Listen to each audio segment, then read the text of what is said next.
Okay, so short demonstration or explanation how and why the voice, our voice or sound in general, is vibrating. Or in other words, we can feel our voice, not only hear.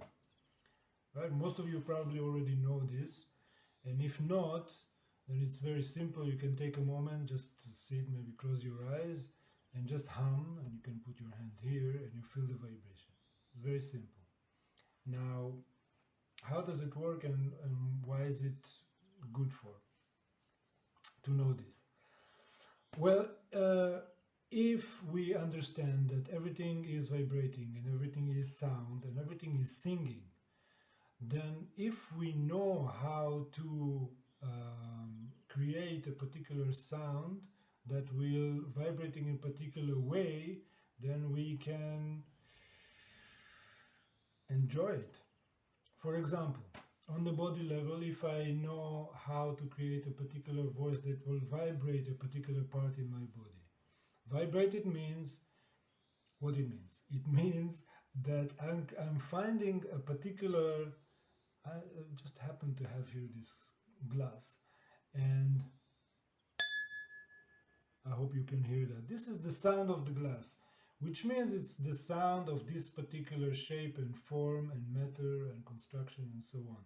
So it has this form, it feels like this, and it sounds like that. So the sound is actually the audible representation of this glass. And it's the same for anything else. Anything has the same principles working for it. This body as well, obviously. So if I find a particular vibration frequency of this glass, and I apply it for a longer or long enough period of time, and with enough power, with enough volume, it will start to sing back. This is how it works. And it starts to sing back. It means that it starts to sound back the same. It's responding, and which means that it is moving. And the more it is moving, and the more strongly it will move, it will eventually break. And this is how you break a glass. Now, the same principle applying on our own system. Now, when I find a particular vibration that works on my shoulder, for example, and I start to vibrate it, what happens? My shoulder starts to sing back. So it starts to be alive. And if I know how to do it, which is quite simple actually, and when we practice, we get to know more about that. We start to bring parts which might be stuck or dormant or in some difficulty back into life, back in its. We give it an opportunity to come back into its natural flow, natural singing.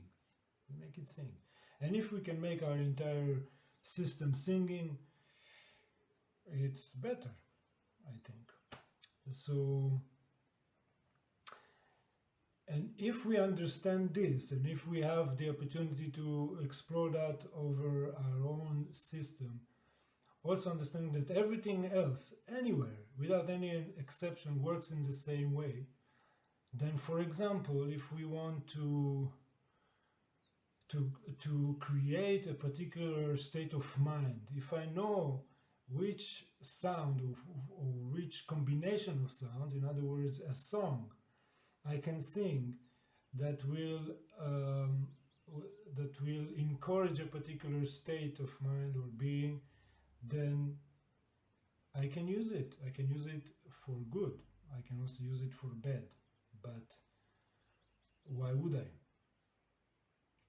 So yeah, just in a nutshell, how are we approaching this work and practice? And when we meet, we get deeper into that. Thank you. By the way, if you have any questions, relevant questions to this, and you want to ask me before we meet, please write it down, send it to me, and maybe I can can answer it. Thank you.